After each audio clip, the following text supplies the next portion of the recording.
제가 몇 년 전에 필리핀에 갔었습니다. 선교로 갔다가 하루 이틀 정도는 여행을 했습니다. 보라카이라고 하는 한 아주 유명한 섬이죠. 필리핀에서 그 해변 섬으로 이제 여행을 이제 선교를 마치고 갔는데, 그날 밤이 바로 헬로윈 데이 전야제가 되었습니다. 그 섬에 이렇게 섬에 유원지가 쫙 있는데 수많은 인파가 몰려 있었고, 한 행진을 길게 행진을 하는데, 행진하는 사람의 얼굴은 전부 다 마귀와 귀신으로 분장을 했습니다. 어떤 사람은 위에와 아래 전부 다 쫄바지를 다 입고 새카만 옷을 입고 얼굴까지 전부 다 까만 걸 칠해서 머리부터 발끝까지 전부 다 까만색입니다. 그리고 거기다가 뼈만 그려놓은 거죠. 이 밤에 보니까 온몸이 다 까만색에다가 머리부터 발끝까지 다 이 뼈를 흰색으로 그려놓으니까 걸어오면 정말로 뼈만 걸어오는 것 같아요.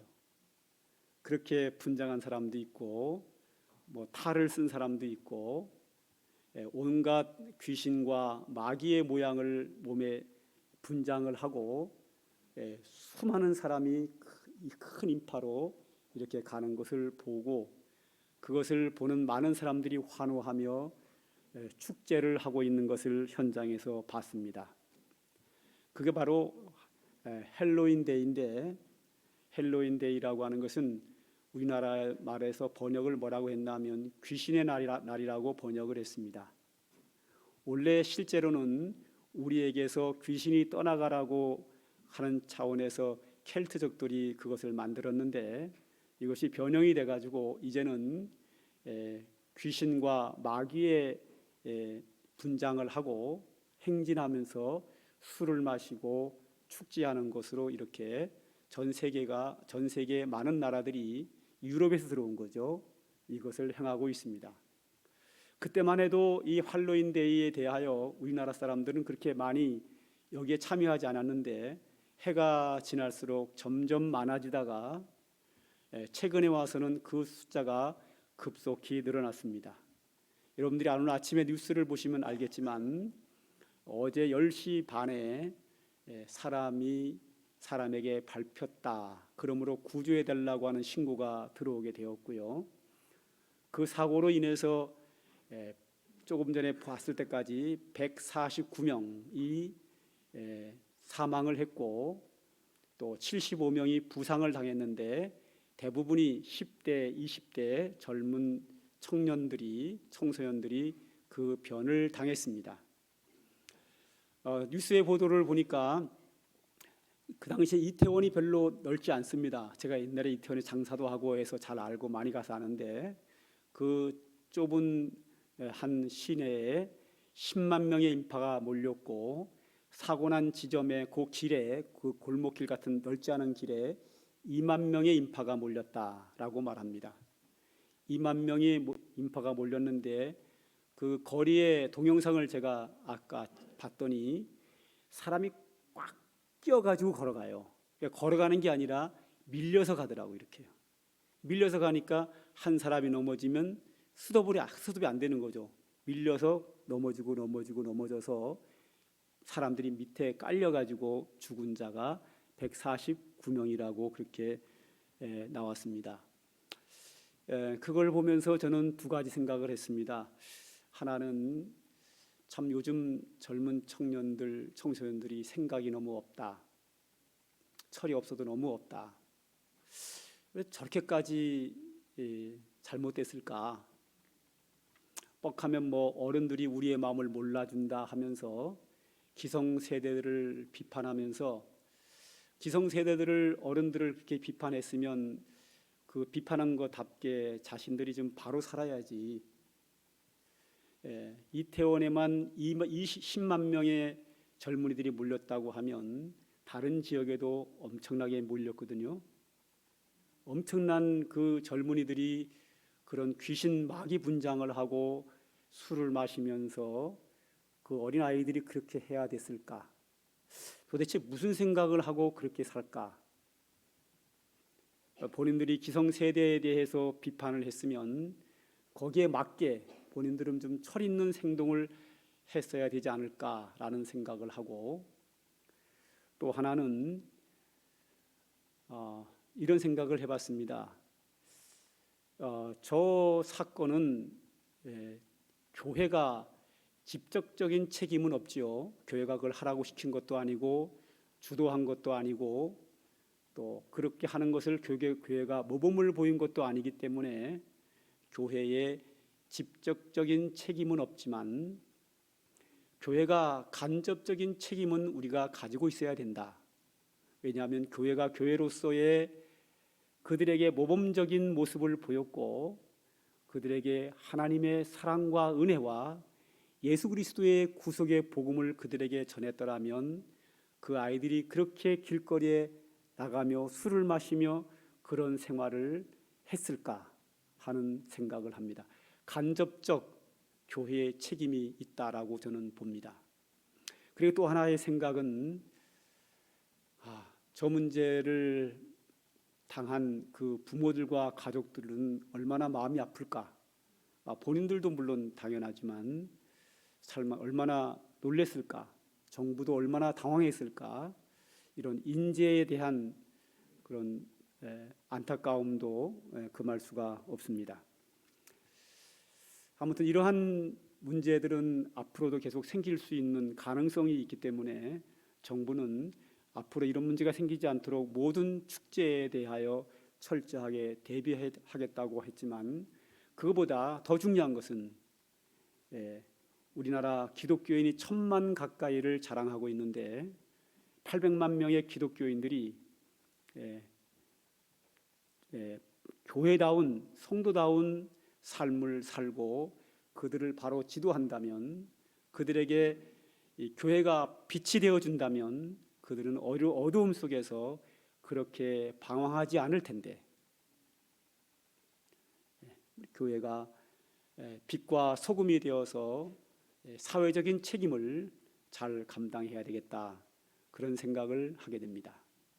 그러면 교회가 교회로서의 바른 삶을 살고 세상의 빛과 소금이 되고 세상을 변화시키려면 교회가 교회다워야 되고 교회가 세상을 향하여 어떤 능력을 나타내야 되는데 그 능력이 언제 생기느냐?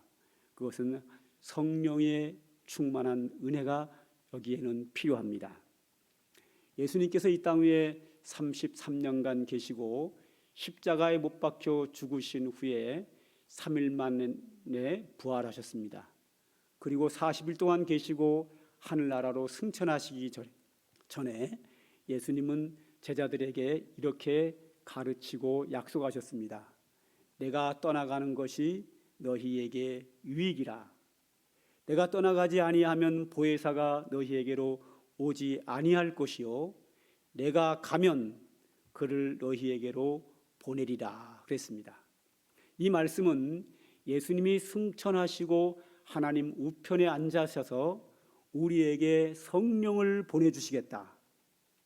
그 성령이 너희에게 임하면 너희에게 권능이 임하게 되고, 권능이 임하게 되면 모든 족속으로 제자를 삼는 선교 사역을 감당할 것을 말씀하셨습니다.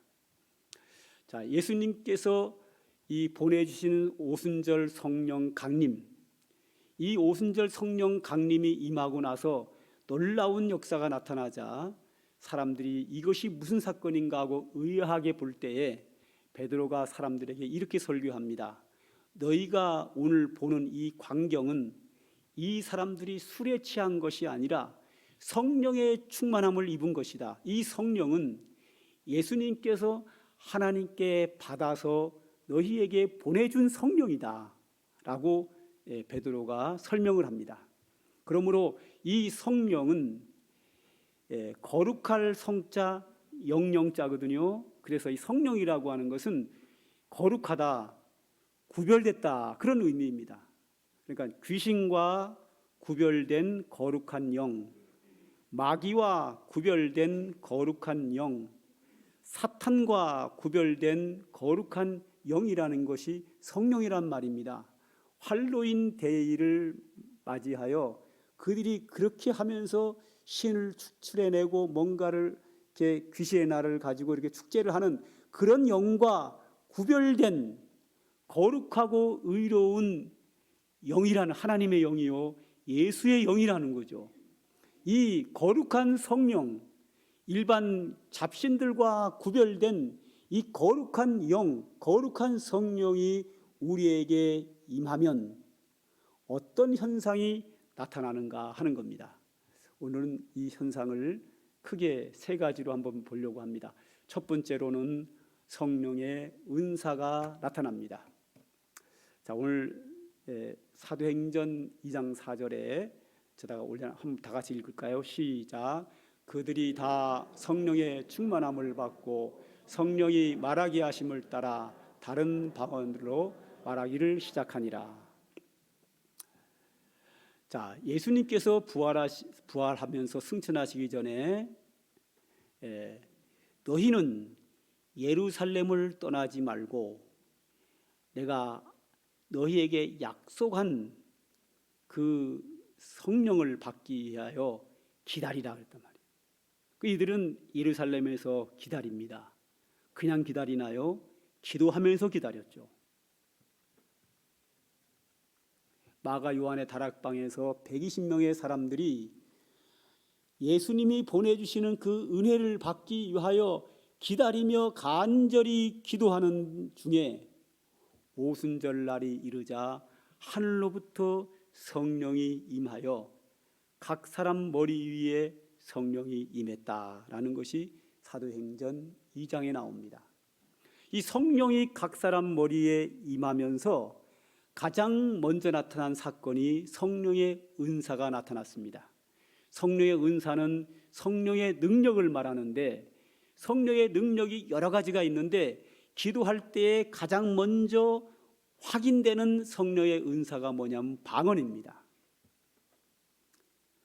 예를 들어 병 고치는 은사가 나타났다 그러면 은사는 받았지만 병자를 위해 기도해 봐야 나가는지 안 나가는지 알지요.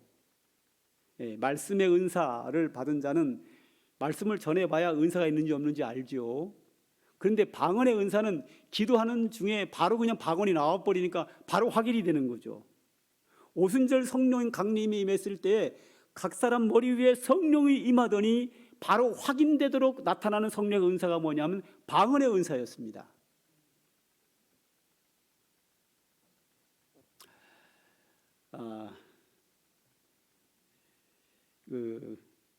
이 방언의 은사에 대해서 여러 가지 사람들의 의견들이 있지만 의견은 의견에 불과한 것이고 성경은 방언을 분명하게 은사라고 말을 합니다. 그런데 이제 지금부터 30년 전, 40년 전, 50년 전으로 거슬러 올라가면 부흥회를 하거나 기도원에서 혹은 산에서 기도할 때 성도들이 그 기도할 때 가장 사모하는 게 뭐냐면 성령의 은사였습니다. 그런데 이제 성령의 은사를 사모하여 막 기도하는데 다른 은사는 받아도 표시가 잘 안 나지만 방언은 바로 표시가 나잖아요. 딱 큰 데서 나타나니까. 그래서 방언의 은사를 많이 사모했고 그 사모하는 것에 맞게 그 은사를 받은 사람들이 참 많았습니다. 그런데 이게 세월이 흐르면서 이 성령의 은사라고 하는 것이 점점 소멸되기 시작을 해서 지금은 거의 나타나지 않는 상황까지 오게 됐습니다. 그러니까 과거에 그런 은사를 사모하고 그런 은사를 체험하고 그런 걸 보던 분들은 그 과거에 그 향수가 있어서 그런 날을 사모하는 분들이 아직은 있습니다. 그러다 보니까 요즘은 이제 그런 은사는 나타나지 않고 그런 은사를 사모하는 사람은 있고 그래서 마치 그 은사를 이렇게 은사가 나타나는 능력은 없고 그러니까 그걸 훈련을 시키고 가르치는 것으로 해요. 우리 누구 어느 교회라고 제가 말하기는 곤란하지만 아산에 있는 아주 대형교회 손꼽히는 교회 중 한 교회는 이따금씩 그거를 해요. 유명한 강사를 모셔다가 막 은사를 막 가르쳐요. 그래서 막 기도하다가 막 머리를 딱 쳐가지고 휙 밀어서 넘어뜨리거든요. 넘어뜨리고 나서 막 은혜가 임했다 그러거든요. 입신했다 막 그러거든요. 그 왜 때리냐 그러니까 때려야 넘어지려는데. 그래서 결국은 얻어 맞아가지고 우리 교회 등록한 분도 계셔요. 이게 무슨 성령 은사냐 이거죠. 머리 탁 대고 밀어버리면 안 넘어질 사람 어디 있냐 이거죠. 넘어지면 다 은혜 받았다 그러는데 강제로 넘어뜨리고. 그것뿐 아니라 몇몇 군데서 요즘 그런 걸 많이 해요. 그 은사가 아니라 임하니까 그걸 어떻게 훈련으로 제스처로 대체하다 보니 쇼를 하다 보니까 그냥 강제로 막 밀쳐가지고 넘어뜨리고 뭐 방언을 막 가르치고 훈련을 시켜가지고 억지로 가짜 방언을 하게 되고 막 이런 현상들이 많이 드러나는데 이건 참 그냥 은사가 안 나타나면 안 나타나는 걸로 그냥 가야지 그거를 억지로 인위적으로 쇼로 해버리면 이건 참 하나님이 보실 때 너무 가사로운 거 아닌가 생각을 합니다. 그런 중에 감사한 것은 최근입니다. 우리 교회 성도들 중에서 그냥 집에서 기도하다가 방언이 나온 분이 계시고 혼자 기도하다가 방언이 나온 거예요. 훈련한 것도 아니고 가르친 것도 아니고 뭐 억지로 한 것도 아니고 뭐 과거에 방언을 가르칠 때 뭐 코카콜라 이렇게 뭐 방언한 사람도 있고 할렐루야 할렐루야 할렐루야 할렐루야 이렇게 방언한 사람도 있단 말이죠. 다 가짜 방언이에요 그거예요. 혹시 그거 한 사람들을 그거 다 버려요. 가짜니까 그건 가짜입니다. 방언 딱 들어보면 알아요. 저게 진짜 방언인지 아닌지 들어보면 압니다. 근데 가짜 방언은 다 버리시고 쓸데없는 거고요. 그게 아니라 그냥 혼자 기도하다가도 훈련 안 했는데 할렐루야 할렐루야 이거 안 했는데도 불구하고 방언을 하거든요. 이게 아주 놀라운 역사거든요. 참 놀라운 성령의 은혜다. 이거 우리 성도 중에서 여기저기서 나타나고 있어요. 근데 그분들이 자랑을 안 하고 그래서 그렇지 저는 알고 있잖아요. 참 감사하죠. 그래서 이번에 제가 부흥회를 준비하면서 은사 집회를 하려고 했어요. 원래 계획은. 그래가지고 그래도 좀 은사가 있다고 하는 어떤 기도원 원장이면서 목회를 하시는 그 목사님에게 통화를 해가지고 날짜를 잡은 겁니다. 오늘 날짜를 잡았죠. 그래서 그분이 오기로 돼 있었어요. 그런데 안타까운 것은 그 목사님이 여자 목사님이에요. 우리 대한유산리 합동 측의 교단에서는 여자 목사를 인정을 안 하거든요. 했다가 부작용이 생기면 어떡하나. 뭐 여기저기서 시비 걸면은 꺼리가 되잖아요. 어떻게 우리 합동 측에서는 여자 목사를 인정을 안 하는데 여자 목사를 모셔다가 부흥회를 했나 뭐 이렇게 뭐 말 생길까봐 조심스럽더라고요. 근데 그래서 취소를 했는데 전화를 했죠. 그랬더니 괜찮다고 해서 취소를 했는데 취소하고 나서 얼마 전에 어떤 일이 있었냐면 우리 총신대학교 신학대학원 예배 시간이 아니라 세미나 시간에 어떤 강사를 초청을 했는데 이 강사님께서 여자 목사님이셔요. 그 강의를 다 마치고 마지막에 이제 여자 목사님 축도를 한 거예요. 그러니까 그 축도한 내용을 그대로 동영상을 찍혀가지고 막 우리 합동 측에 막 여기저기 퍼져가지고 총회에서 지금 조사처리위원회가 파송이 돼서 조사실에 들어갔습니다. 학교에. 그래서 이제 사람들의 의견이 뭐냐면 강사로 올 수는 있으나 축도는 시키지 말았어야 했다. 그 생각을 듣고 생각난 거예요. 축도 내가 어차피 안 시키려고 그랬는데 걔 못 시키려고 했다 생각이 들어요. 지금 후회가 돼요. 축도만 안 시키면 되거든요. 뭐 설교하는 거야 뭐 괜찮다고 다들 그러니까. 여하튼 물 건너 갔고요. 그거는. 그래서 가장 안정적이고 참 그동안 우리 교회 부흥회를 해도 효과가 가장 좋았던 세 번째 모시는 우리 김한기 목사님께서 오시게 되었는데요. 하여튼 성령이 임하시면 우리에게 은사가 임해서 방언도 나오고 베드로가 예수님과 함께 계실 때는 오순절 성령 강림을 체험하지 않을 때는 병자를 위해서 기신을 기도한 기신이 안 나가는 거예요. 그래서 예수님께 나와서 물어봐요. 우리는 왜 쫓아내지 못했습니까? 그때 예수님 하신 말씀이 믿음이 작은 거라 이렇게 말했단 말이에요. 그런데 오순절 성령 체험하고 나서 바로 이어서 나타나는 게 뭐냐면 성전 미문에서 안진병이 구걸하는 자의 손을 잡고 예수의 이름을 일어나 걸으라 하니까 걸어가는 거예요. 할렐루야. 그 이후로 허다한 병자들이 막 치료를 받으면서 기적과 표석이 나타나면서 말씀을 전하는데 박해하는 자들 앞에서도 담대하게 말씀을 전하는 말씀의 은사가 나타나고 병 고침이 나타나더라고 여러 가지 표적과 기사가 나타나고 이런 은사가 나타났다 이거예요. 성령이 임하면 이렇게 은사가 나타납니다. 그리고 그 성령의 은사를 주신 이유가 뭐냐면, 가장 큰 이유는 어떤 표적을 나타내기 위한 것보다는 그 표적의 목적이 뭐냐 하면 복음을 전하기 위해서예요. 그래서 두 번째, 성령이 임하면 영혼 구원의 사역인 복음을 전하게 됩니다. 우리 사도행전 1.8절을 다 같이 읽자. 시작. 오직 성령이 너희에게 임하시면 너희가 권능을 받고 예루살렘과 온 유대와 사마리아와 땅끝까지 이르러 내 증인이 되리라. 아멘. 여기 보면 예수님이 하신 말씀인데, 오직 성령이 너희에게 임하시면 너희가 권능을 받아라. 이 권능이 뭐냐면 성령의 은사예요. 할렐루야. 성령의 은사, 방언의 은사부터 시작을 해서 병을 고치고 말씀을 전하고 능력을 행하고, 이런 성령의 은사가 뭐냐? 권능이에요. 그러면 성령이 임하셔서 권능을 받았으면 그 권능 받았다고 폼잡고 자랑하라고 주시는 것이 아니라 뭐 하라고 줬느냐? 예루살렘부터 시작한 성령의 역사가 땅끝까지 이르러 복음 전파에 사용되라는 거예요. 그래서 성령의 충만을 받은 자, 성령의 권능과 은사를 받은 자들이 복음을 전함으로 말미암아 예루살렘부터 시작을 해서 그 이방 땅으로 로마까지 전파가 되고, 로마까지 전파된 복음이 대한민국에, 그래서 아산시까지 와서 여러분과 제가 지금 예수 믿고 있는 겁니다. 할렐루야. 이렇게 성령의 성령이 임하면 은사가 나타나고 영혼 구원의 사역인 복음 전파의 역사가 나타난다. 할렐루야. 이것이 목적이다 이거죠. 그리고 또 하나 아주 소중한 목적이 또 하나가 있습니다.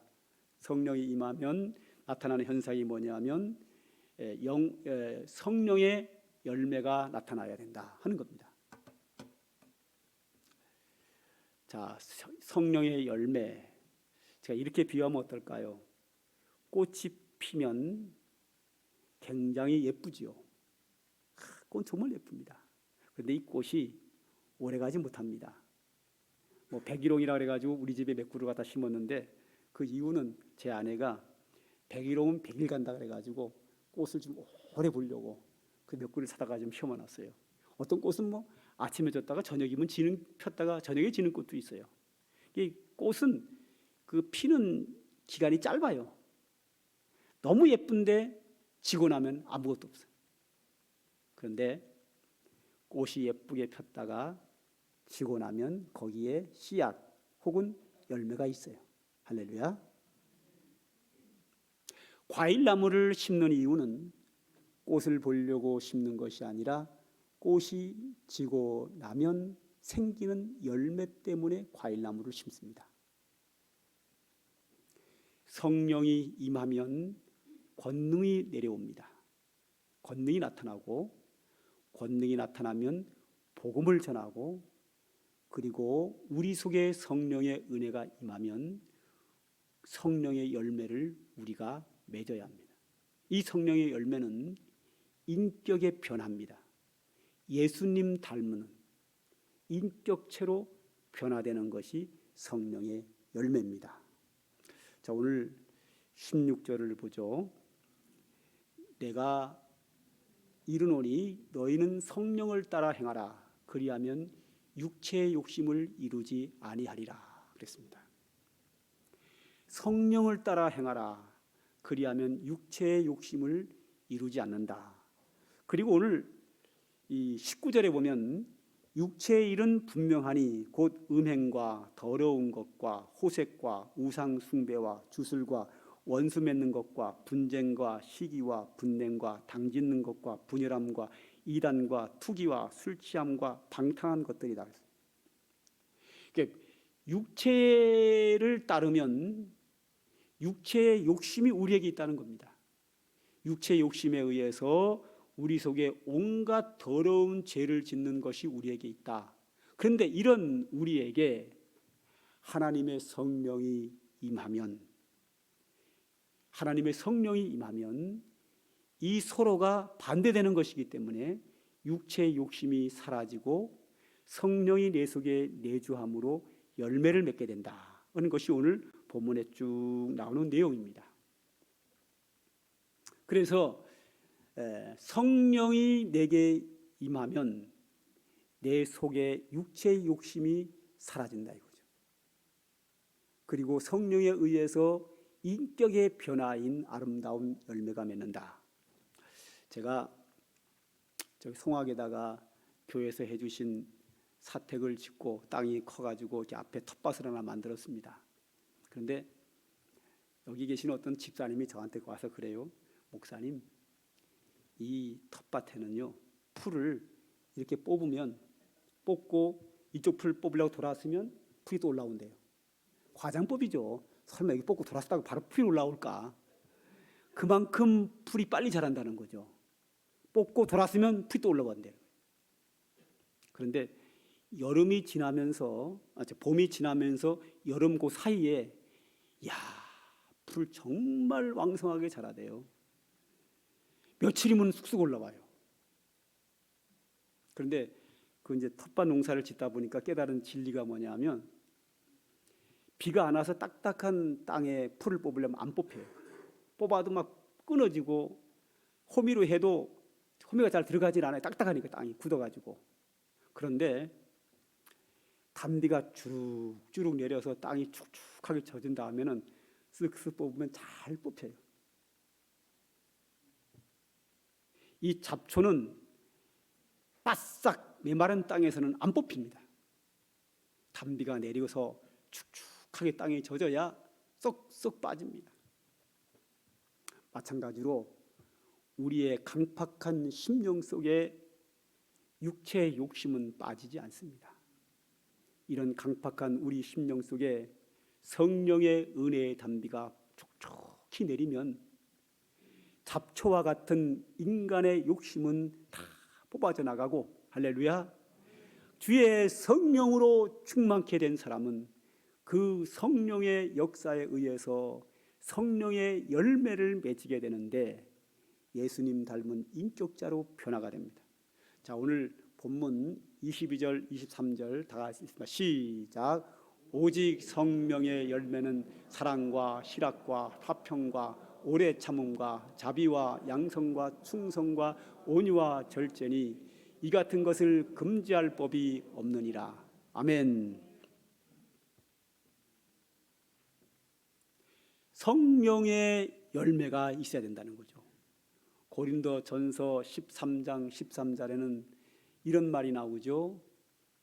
사랑은 오래 참고 하고 시작이 되죠. 그러다가 뭐냐면 천사의 방언을 할지라도 사랑이 없으면 울리는 꽹과리가 되고, 그 앞에 그 13장 바로 이전에 성령의 이야기를 하면서 성령을 받은 자는 사랑의 은사가 나타난다. 믿음, 소망, 사랑, 이 세 가지는 항상 있을 것인데 그 중에 제일은 사랑이라. 그러면서 나타난 것이 13장이에요. 그래서 방언이라고 하는 성령의 은사가 능력이 나타나도 사랑이라는 것이 없고 인격적인 변화가 일어나지 않으면 시끄러운 것으로 끝난다.